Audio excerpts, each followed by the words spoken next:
Good afternoon. This is Robert Rayburn here at Life Pro Asset Management. It is the last day of July, so it's serendipitous that we're doing the review today. So we can kind of do that month in review, but also focus on some of the bigger issues that are impacting the portfolio, the broader markets, and really what we see over the next 4 to 6 weeks. So let's go ahead and get started. The topic of this week's presentation is inflation is back, now what? And as we have been discussing over the last couple of months, we have expected to see this reacceleration of inflation, and that is really starting to happen in the present day. So the three big things that we're going to go through this week are there are more and more signs that inflation may be accelerating. We want to understand, and this is number two, how inflation impacts interest rates and asset allocation and portfolio design. And then lastly, the state of the oil and copper markets. So what are the points of evidence that we're seeing here that inflation is indeed reaccelerating? So we look back to July, we got that June CPI report that showed a big dive in inflation and the rate of inflation. And the big thing that we said was that report, we believe, will mark the bottom of the inflation cycle before we start to reaccelerate to the upside. So what are those points of evidence that we're looking at? Crude oil back above that 200-day moving average for the first time since last summer. I think that's both a technical breakout, very important from a technical perspective, but also fundamentally as demand is ramping up across the world and supply has been curtailed both by OPEC and some of the production issues that we've seen here in the US. That's a big one. All of the commodity indices, if we look at the Bloomberg and the S&P commodity indices, they're trading above their 200-day moving average for the first time in probably close to a year or so. Gasoline futures are up 30% since May. Get ready for that to appear at the pump. Gasoline futures move up, you have a bit of a trail, and then gasoline prices at the pump then rise following those gasoline futures. So if you have to fill up your tank, go fill it up today because those futures do indicate that retail prices are going to go up. Diesel prices up 25% since June. Iron ore prices up 25% since June. Copper prices breaking out. Wheat and corn have been limit up. They're breaking out to the upside, especially with the breakdown of the Russia-Ukraine deal. US and European natural gas prices, which go into heating and cooling for our homes, those are rising again. So you've seen natural gas go from about just around $2 even to around $2.60. And then, of course, energy and copper stocks are breaking out across the board. So 70% of the energy sector is trading at three-month highs. We love to see that breadth. We're going to show that in a chart here later on in the presentation. So understanding that rate of inflation, we showed this chart last week, but it continues to play out.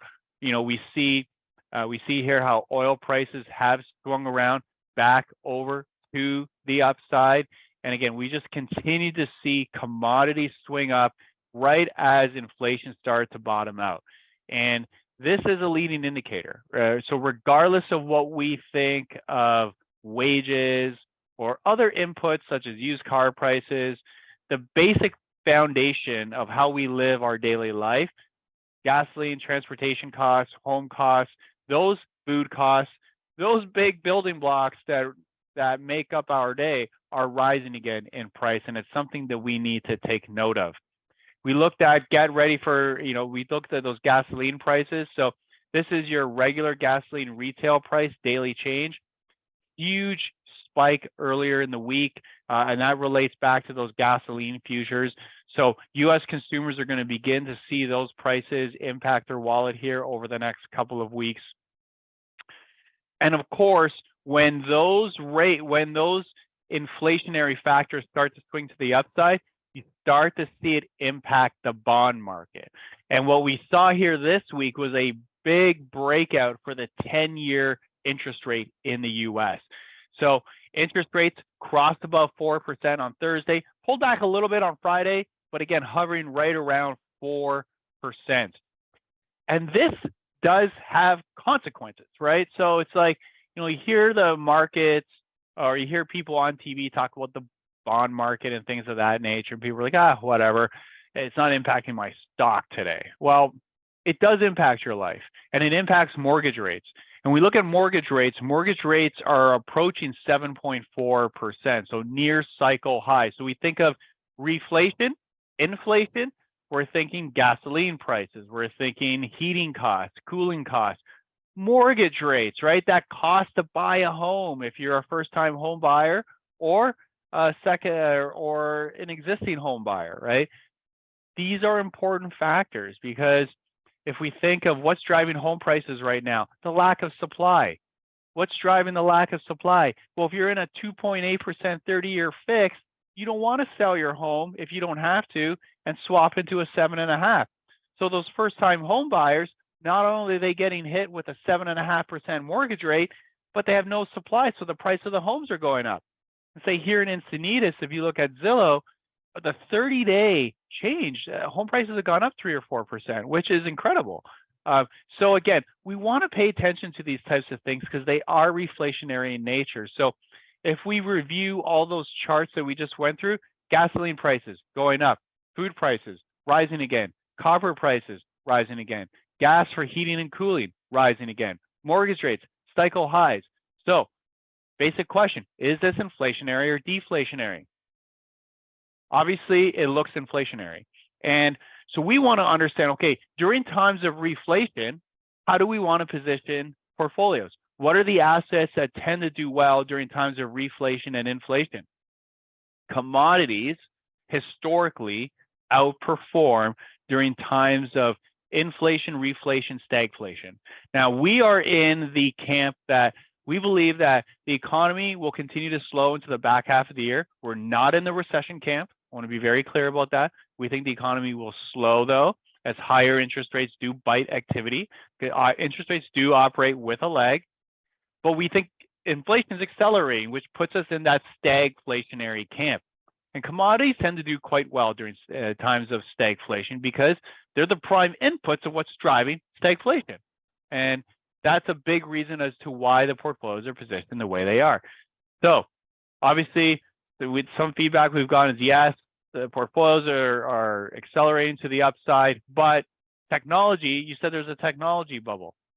There is a technology bubble in our opinion. And not only, we are actually quite happy with the way the portfolio has performed, and you have had not a huge rotation yet out of technology. But from a relative performance standpoint, technology peaked out relative to energy back in late May, early June, and we've continued to see that deterioration as energy starts to assume leadership. We've seen that energy leadership again with discretionary stocks, consumer stocks. Again, the way to look at this chart is when it's going up, technology and consumer are outperforming energy. When it's going down, energy is outperforming technology and consumer stocks. So what do we see right now in energy? Well, the big thing that we see in energy across the board is that the breadth. So in other words, the amount of stocks that are trading at 3-month highs has crossed into that 70% range, right? So 70% of energy stocks within the S&P 500 energy sector are trading at 3-month highs. So we've seen a big thrust and a widening of that breadth for energy stocks in general. On top of that, so when we look at the valuations, I can think of no sector right now that is more attractive than energy, except for maybe some copper stocks, which we've been buying this week and last week. So we look at energy, the price to earnings ratio versus the cash flow per share of the stock. You see here, the PEs are just so low across the board right now for energy. So this is your cash flow per share. This is your PE ratio. The amount of cash flow generation in the energy sector is absolutely incredible across the space. Many of these E&P producers are anywhere from 10, 15, 25% free cash flow yields, while you have tech stocks that are in that 1 to 2% range. So we really, really like where things are positioned within the energy sector. We look at copper. If there is only one commodity that has a better supply-demand picture than oil, it is copper. And we've been aggressive buyers of copper over the last couple of weeks. And what we can see here is we look at copper production. Notional copper production is expected to decline okay, as demand is going up. This is the amount of this gap here is the shortfall that we're expecting over the next few years. Again, this is happening as demand continues to grow. There's been a structural lack of investment into the ground over the last decade, and the response time to higher demand takes years. So an oil well takes some time. It could take a year or two, but a copper mine takes years. So you got to get the permitting, you got to get the labor and equipment, then you got to dig the mine, right? Whether it's underground or open pit, you got to develop that mine, and it takes years. In many cases, it can take anywhere from 5 to 10 years to develop and get a mine into production. So we're going into this big demand picture, this big demand recovery for copper, and there has been no investment. So it doesn't matter if everyone and their grandfather get shovels and start digging for new mines, right? It's going to take years from this point. If everyone started today, it's going to take years for that supply to come online. And that's what makes us so bullish. So bottom line is the potential for inflation to accelerate has continued to rise.